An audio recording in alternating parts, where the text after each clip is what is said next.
The E-League Boston Major, the 12th major in CSGO history, is upon us, and as is tradition at this point with esports pools, they've put together an exclusive pool featuring my name. It's the legendary pool on esports pools, which has over €1,000 worth of skins to be won as prizes. It's a fantasy pool, and I'll be going over some of that later on. But you know what?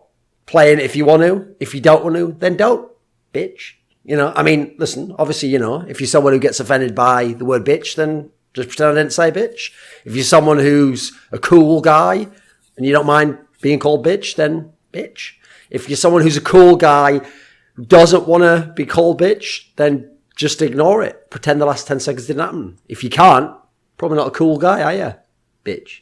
Now, the E-League Boston Major, interestingly enough, has a talent hire situation that I haven't really seen at many of the other majors, although obviously the last E-League major is one that we have to consider as context because this is the second major that E-League themselves have run. And there were some interesting details with the hires, myself included, and the others obviously, that I wanted to address in this video actually, because first and foremost, one of the things you will notice is that I wasn't hired. But actually, it's more than that. If it was just me who wasn't hired, we could do a whole video on that. We could go into some of the reasons. We could speculate. We could argue back and forth whether that's good or not. Certainly welcome to your opinion either way.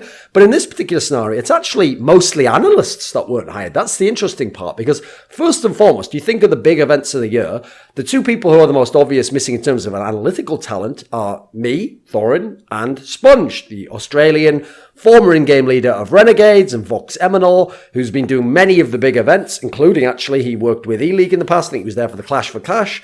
And you would expect that this is someone who would be hired. But someone people probably will forget is actually Lurpus, because part of the reason why Lurpus has been out of the scene so long doing big events, and only did a few like ECS, is because he was way too occupied with his full-time professional job, which is that he was an investment banker. So he was working incredibly long hours. He had very little amount of time off. In fact, some of the events he would come and do, he would come, for example, at the events in London, he would come late after work on the day when the rest of us were traveling there. So he had to really carve out time. Now, at the moment, he's much more available to do events. And so actually, he could have done this event. There's also a whole industry politics background of certain people who don't like each other, which plays into that factor. But that's ever present for everyone, just to differing degrees. Now, the issue here is that it's not like they didn't hire me, Sponge, Lurpus, but they got some great other analysts to replace us and take our role. And this is a key detail, because here's who they have. They have Yanko, and he is a dedicated analyst. He doesn't cast games. They have Moses, who certainly is one of the best analysts. He did that role for a long time with me. In fact, by my side, doing that very role entirely when he were at the E-League Major. The 10th Major, which was in January of 2017. And now, obviously, has transitioned to being half commentator, half analyst. I don't really know if that's fair to describe it that way. That's his skill set. He's a very good commentator, actually. And he's in a duo now with Anders. Obviously, Semler's now moved on to the Overwatch League. But as I said, it's not really reasonable to describing him as an analyst commentator anymore, because actually he now has shifted his full focus to being a commentator. He's doing some analysis because in this context, he is being shifted, aimed towards having to do that. Ideally, he would be a commentator now. And actually, from talking to him in the past, that is actually, as far as I know, his real goal. He always wanted to actually be a full-on commentator. He enjoys that more. He just did analysis because he carved out a little niche for him. It was a way to move through the industry and continue to build his rep. And now he has pivoted to doing commentary, which is entirely what I would like to see. And I think he makes a fantastic duo with Anders, actually. I think they are very different, Anders and Semler, and they're very good in a very different sense. I won't say who's better or worse. I think it's entirely personal preference on that one. But the point here is not that there are other analysts out there in the scene. They didn't go and get some of the young guys that I work with, like Maui Snake or something like that, or Launders. They didn't go and get those guys, in which case you could make an argument of, should the people with experience and status have it? Are the young guns with it? By the way, events out there who want people and they can't get us, think about those guys. Those guys have real talent and they could be very interesting additions to your events. And they'll also work for less money, I'll tell you that. So if you want to get a cheap person, I'd give them a chance at least, because you're going to meet them on a nice price point between their experience and their skill, which they've got some of, and you're going to get them at a much nicer price point. Then you're going to have to pay top dollar for the top dogs. Or bitches, as I kind of alluded to before. Now, the problem here is that E-League's approach is going to be to have Yanko and then to have casters rotating onto the desk. And in fact, as far as I'm aware, it won't be Yanko for every game. It's not like he'll get no breaks like me and Moses did at the last E-League Major, but he will primarily be there and it will be other casters coming in, as you saw at the E-League Premier. That's something that we saw them do in that scenario. They're basically running the same kind of setup. Now, here's my problem with that, is that yes, most casters have some experience doing analysis. A number of the people that actually you're going to see at this major have some experience doing analysis. And in fact, back in the day, you go back far enough, go back before like 2013, there wasn't a dedicated analyst role. So actually every caster between the games sort of did some analysis. And as I mentioned, beyond that point, for a couple of years, 2013, 2014, at times in 2015, but it started to fade out then, you still had people coming onto the desk who were casters. The problem is they can't share that job and are not as good at the other job of being an analyst when they're primarily professional casters as the current level of analysts. Because here's the thing, they're good in as much as if they have to do it. They can do it. But are they the best? Are they comparable to the top analysts? No. Except Moses. He's the lone exception, and that's because he's in a very unique situation because he was a main analyst and now he's gone to being a main caster. And quite frankly, that's the problem. When they used to do it in the past, everything was at a lower level. Casting was at a lower level. Production values were at a lower level. Amount of money to hire people for events was at a lower level. There weren't actually full-time analysts initially, and then there were, but they were getting their feet under them.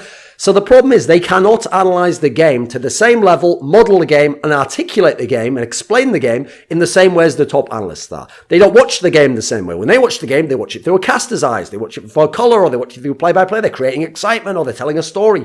They don't analyze in the same way. You have a different time frame. You have to model it differently. You have to know certain terminology. You have to understand what you said earlier and tie it into these aspects. There's a lot of skills within the toolkit of being an analyst. Likewise, casters do not research the game as much. One trend I would say unites all the top analysts I know is that all the top analysts in some way research the game in a way that commentators never do. Commentators actually very rarely research the game. They watch the game. A lot of them actually will only tend to have seen the games they've casted actually because they have a very hectic life. They have to work very long hours in days and they travel a lot. So I understand why they do that. They do their job to an amazing degree, but they're not analysts in that sense and they don't have the background to. And even telling them for this event, you're going to be an analyst, there's not enough time to catch up on the years of research and ways of thinking and skill set improvement that the analysts have had. And final detail, obviously one very close to my heart, is actually the reason why I took over this role in my career, was they don't even close to know the pick ban to the same degree the top analysts do. One of the funny things is, the reason why I actually took over that aspect is I myself didn't know the pick ban to anywhere close to a flawless degree. No one in the scene did. I would talk to pro players before a match and they would be unsure, maybe they're going to pick Mirage. I'd say, but they don't know. That's like, actually they've picked that map once in the last 20 and it was only against an opponent that I was very weak on that and your team's actually decent on that, so you'll never get that map. And they'd go, oh, okay, because I mean, we played them on a scrim and it's like, you know, like there's actually a lot of pro players, a lot of casters, a lot of other people who don't know that aspect. And believe it or not, a lot of them might repeat these things on the broadcast because we're setting them up. They're a good team in that sense. In fact, I've always loved the fact that Semler and Sadikis, two of my mates, have always been people who not only reference something interesting that we say, a little tidbit on the desk, whether it's me or Yanko or Sponge, but they'll even mention us by name to kind of tie it into the story and show that, you know, it's all a team here. It's a team effort. We're creating a great show. And that's something I've actually always appreciated. I thought it was a pretty cool little detail, and hopefully I can make their job better, and hopefully they can make my job better and make the whole team approach a successful team approach. So not only have I made that a focal point so that we'd have an expert in that sense, because I'm used to other traditional sports where you have people who really focus in on something. But also, I noticed actually that when Sponge came in the scene, and initially Sponge did a bunch of events I didn't. He was doing the events I wasn't doing. He started to do that role. He started to take it over. And by the way, I can tell you how he did that. I've seen him do it at events. Like me, he's had to go. He's got to look through all the stats. Once he gets the stats, he has to look what do they pick and ban, not just what they're good at. Then what are they good at? Then you have to figure out the kind of philosophy. Often we have some great chats backstage actually of like, oh, maybe they do it this way. But I see that player as being this way. He once told me this detail. It's actually quite an in-depth and involved process. It's not just looking up which maps they're good on or which maps they've picked and banned in the past, because their routine in the past does not always say that they will continue that pattern, because guess what? Both teams, at least the in-game leaders, are studying each other. It's mainly pro players I was talking about, like the player, not the in-game leader, who has the problem understanding these aspects himself. Now, here's the funny thing.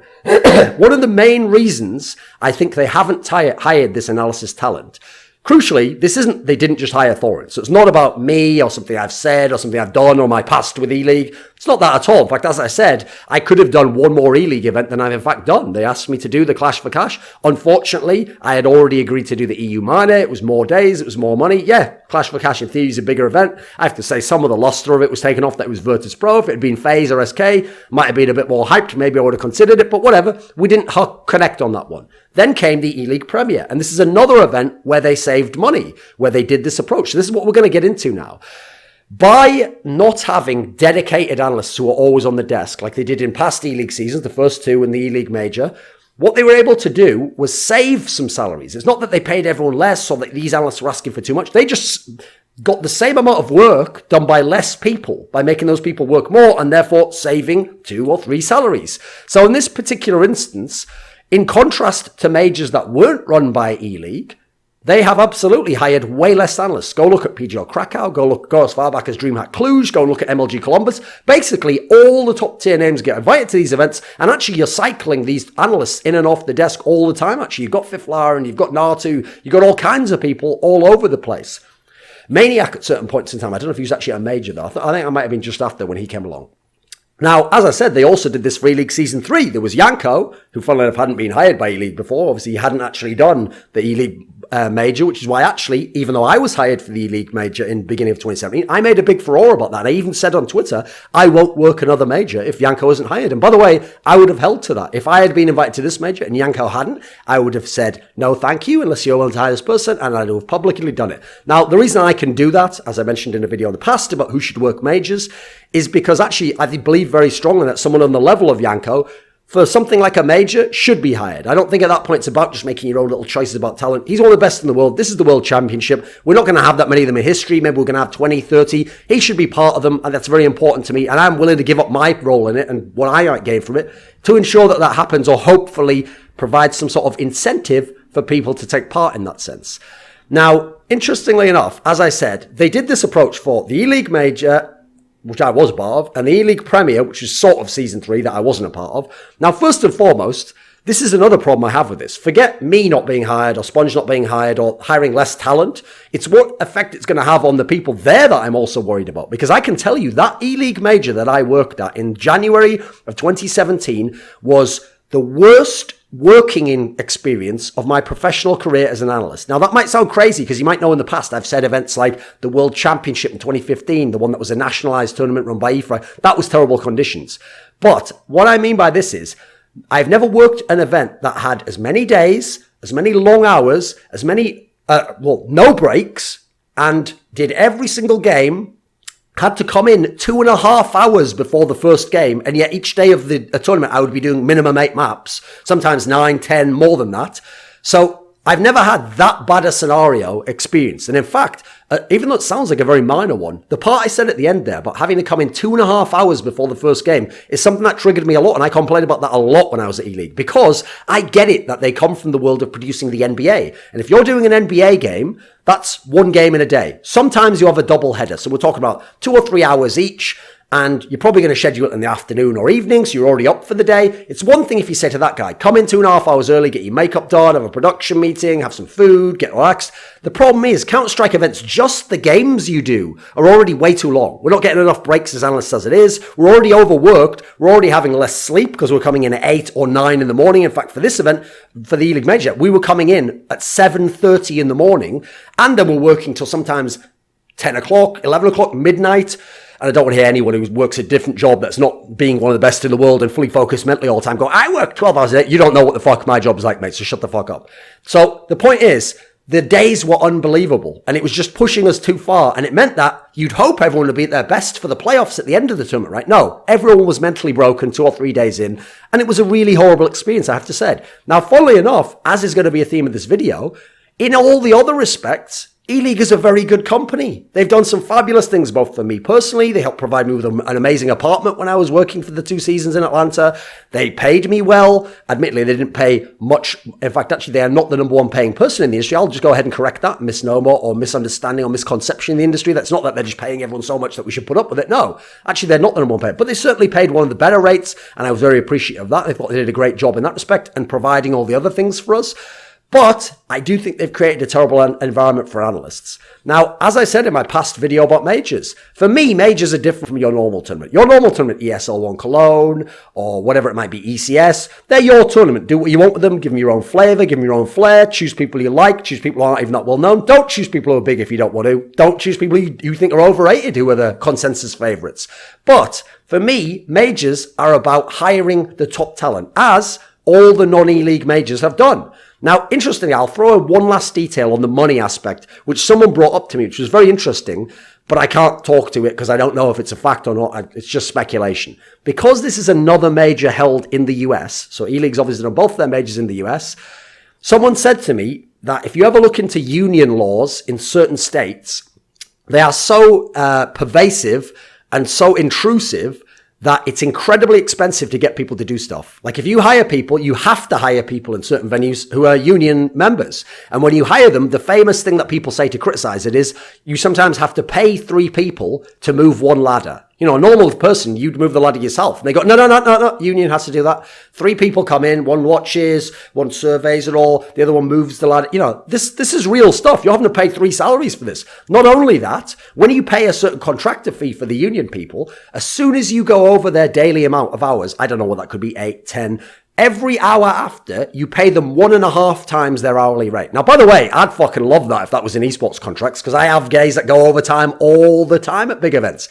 But you know what? That's why someone like E-League maybe has to think more about the pocketbook. Because actually, if it goes over time, which nearly all CSGO events do, you get 3 maps instead of 2 for a bunch of the best of 3 series, suddenly you are paying a lot more money for those extra hours, and it's really draining away your funds. Now, I would say, if these are going to be your problems, it's going to cut down on some of the positive aspects of the event. 2 things. 1, consider doing it in a state that doesn't have union fees, so we don't have to have this problem. 2, if you're Valve, you have to take this into account when they pitch the event. You might think the location's cool, and E-League's definitely a great company, and they've done some fabulous events, including the last major, but you now have to consider it is going to be a worse product on television in terms of the talent and their experience and what they can bring to the event and their working conditions, because they've chosen to make their pitch in a city or in a theatre or a venue where these union fees apply. So just a little thing that people should probably consider, even though I can't confirm if it is indeed true. I don't know what the situation is in Boston or Atlanta for that matter. Now, another aspect actually that people brought up was it's not just me and the other analysts, it's also hosts, because basically it's only the top commentators that have all been hired. In terms of hosts, I also think people like Richard are going to get wrecked. I think Richard, by the way, I know these guys well enough that I don't really have a bias between them. I think they're both good in very unique ways. I think, by the way, Red Eye is also underrated as a host. So for me, Richard and Machine are the 2 best hosts in CS. I think you can certainly put Red Eye up there. He has a lot of experience in his own way. Maybe sometimes he's better suited to other aspects of the show. You can make your arguments in whatever respect. But I think that them having to do as many games, they might have to do 90, 100 games of maps of Counter-Strike at this tournament. That's too much. They're not getting any breaks. Again, they're getting wrecked by long hours. No, that is unreasonable. I actually think for this event, a minimum should have been 2 hosts. So either Richard and Machine or Richard and Red Eye. You should have had 2 people so that one of them, Richard, can get a break. The other one can do the events. And that way both get to be involved. You can still have Richard be the main host. He's the E-League guy. He's Turner's guy. Yeah, he probably should be, right? It's his event in a way. But have the other involved, because first of all, it involves some top talent who, again, I think Machine deserves to be at majors. And on top of that, I also think that then he could provide relief for Richard, and we got a better scenario. Now, even if he's not the main host, he's at least getting to be part of the major, which I know he would appreciate. So here's the thing. Overall, taking into the totality of these complaints, this does lessen the major for me, quite frankly. I don't like the idea of low-cost majors. I want them to be, as I've said, a celebration of Counter-Strike, a festival of Counter-Strike. The top talent gets rewarded for their efforts in the year by being brought to one place where we can all create an amazing collage of the best games and pieces of insight and analysis and all have our own little strengths and build up this amazing picture. So we have these memorable moments in history that were the majors, contrasted to sometimes amazing events. Like, I think DreamHack Malmo was an amazing event. In terms of just event of the year, all factors, yeah, probably the best. It's not a major though, is it? We won't remember it the same way we did a major. A major is special in a way that DreamHack Malmo can't be unless they get that to be a major in the future. So I definitely, by the way, hope Valve takes this into account when deciding which future major pitch to pick. Nice little tongue twister there. With that said, I definitely don't want Valve taking over and saying who should be hired. I just want them to use this as an incentive. Oh, we won't pick it because you didn't treat the talent properly. Because I don't want them to take over. I've seen what happened in Dota, where it turned the whole analysis scene into a fucking nightmare because people were so scared of whether Valve would invite them to the TI and the majors, etc. I don't want it to be that. Well, TI, I think is the only one they invite to. I think the majors do, in fact, decide themselves. I don't want it to be like that. I think that would be a negative. I like the current system. I just don't like the way ELEAGUE themselves has chosen to handle it. I do, though, want them to consider who is willing to put on the right show. That's something I think is a really important factor for your major. It's not just about getting some people who can do the job. It's about getting the best people to do the job so we can put on the best event and make a really memorable event, which is surely what Valve wants, right?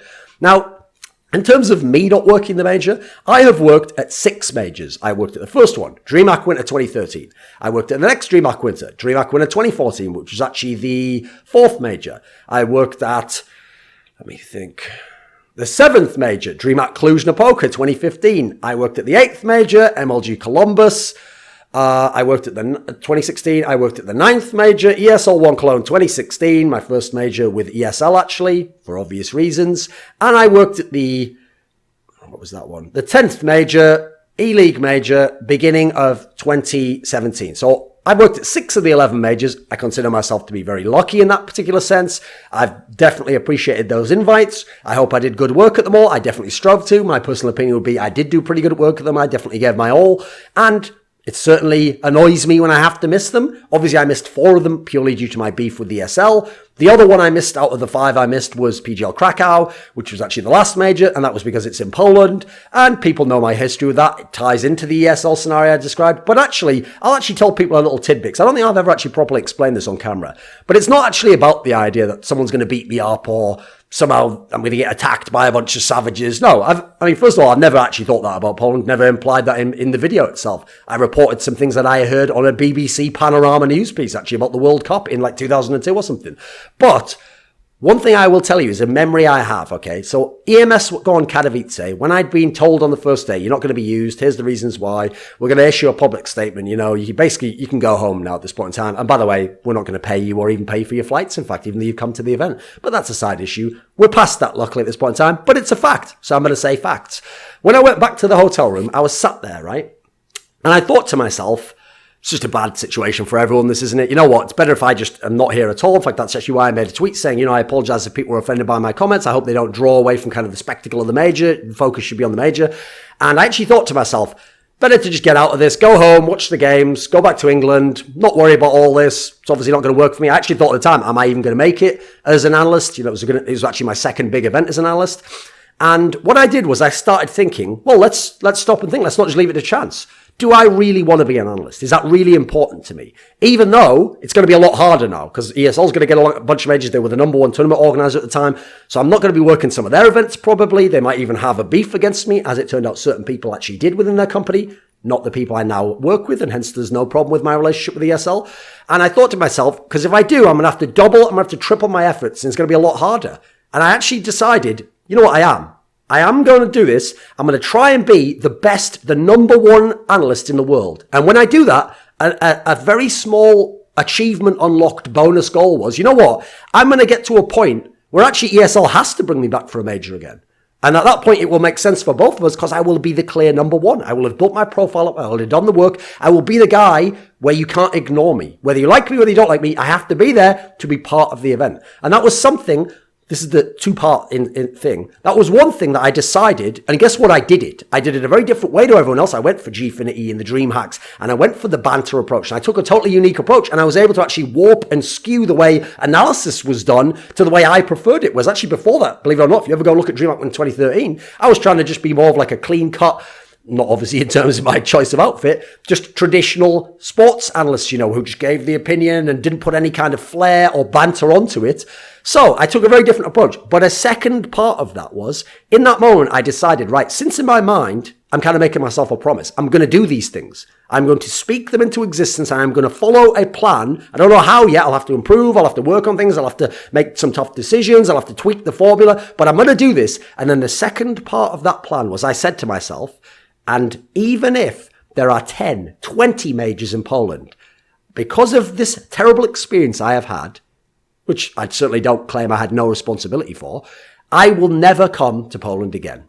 Now, I'm going to live hopefully a long life. I'm going to hopefully have lots of opportunities to get invited to events. I'm going to hopefully do a lot of work in the esports industry. It's not the end of the world that I had one country I decided I wasn't going to visit anymore. But because of this experience, I wanted to accomplish all of that and not do this one thing. I didn't want to ever have to go to this place again, and I wanted to find a way to succeed in spite of it. I didn't want it to have to be that when actually I don't think that I did some irredeemable crime, and I think it was very much misrepresented what happened. I didn't want it to be that somehow I would then come back and, mea culpa, I was all wrong, you guys were all right. No, I actually think that the response was wildly inappropriate, and especially ESL's response, actually. I have never, to this day, and I still to this day maintain this, I have never said they shouldn't have removed me or fired me. I actually think they probably were correct in doing so. I even think pragmatically and practically, it was probably the better move. It wouldn't have made a lot of sense to have me coming at that point.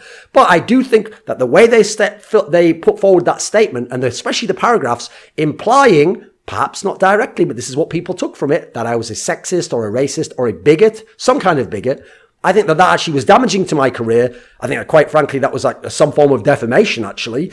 And I do think that was wildly inappropriate because it was referred to for many years after the fact. Now, with all that said, this was a very minor side thing, just something I decided that I was going to do in my life. I was maybe going to make it tougher for myself in some ways. Kind of been the theme of my career if you followed it.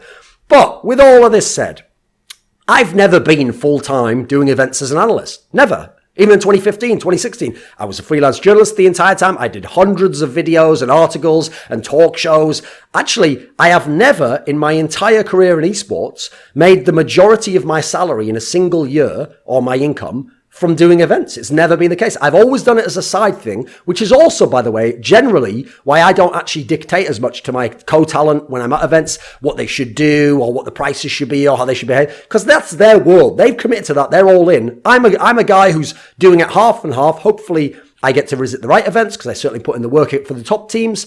And I would hope that as a tourist in their world, they welcome me in as they do, and I can play a part in it and do something they can't do, and they can do things I can't do, and collectively, we put on a great show. But the point is, it's not the end of the world that I can't do this major. I certainly would have liked to. It would have been very cool for me. It's not the end of the world, though. Not only that, I already have always said I plan to reduce the amount of events I do in a year. Now, sadly, I obviously wouldn't want them to be the majors. I would like to do all the majors and then reduce other events, but this is one less event. That means it's a little bit easier for me. Okay, fair enough. I also want to do majors because I want to do something special for history. I want to not only be part of history, but do something special for history. I think I have an attitude for the game and for esports history that I don't think almost anyone else does. Some people have a similar one, some of them inspired by me perhaps, I don't know.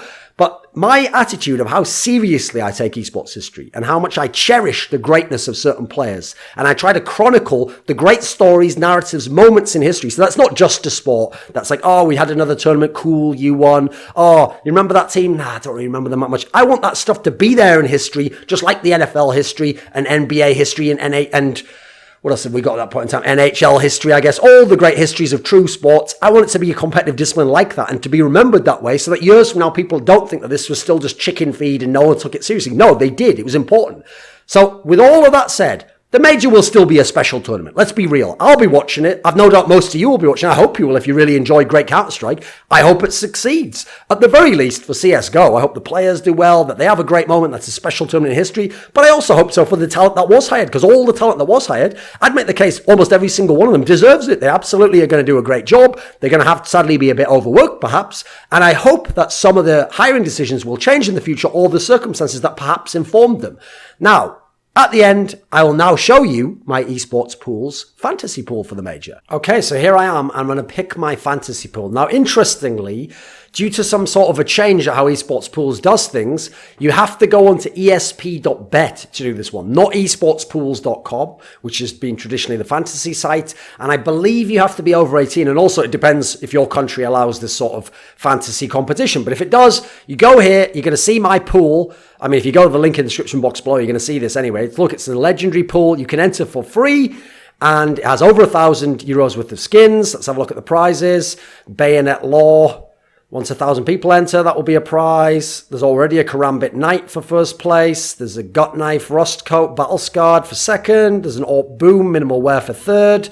So I'm going to go ahead and enter this. And a key detail to understand is a change to the major is now we have the challenger stage, which basically is the old major qualifier, but it's the first week of the major now. So it's all one tournament. So if possible, Bearing in mind, I'm not an expert on fantasy, but I believe that means if you can get players that do well from there, they play more games, they can get you more points, I think. So I'm going to try and pick players going into this from Na'Vi, Cloud9, G2, teams that aren't in the second and third phase of the tournament, are going to start in the first phase of the tournament, have some very good players on. Therefore, I hope some of them, one or two of them, is going to go very deep, make it very far, and their star player is going to get me a lot of the points. So that's what I'm going to be bearing in mind as I do this. Now, I always go by salary like this because I like to start with my big hitter and see what I want to do with that. So here's a really great one. I realize Navi's not an odds-on team to make top 4, but I think they can. I think they can be dangerous, and crucially, they're starting in the challenger phase. So I'm actually going to go ahead and take Simple here. He's not as expensive as Nico or Cold, who, yes, very likely will be in the final, but Simple's going to play a lot more games early. I mean, Nico's actually not a bad one either. Remember, Nico's in that position as well. In fact, actually, yeah, maybe Nico is who I should pick,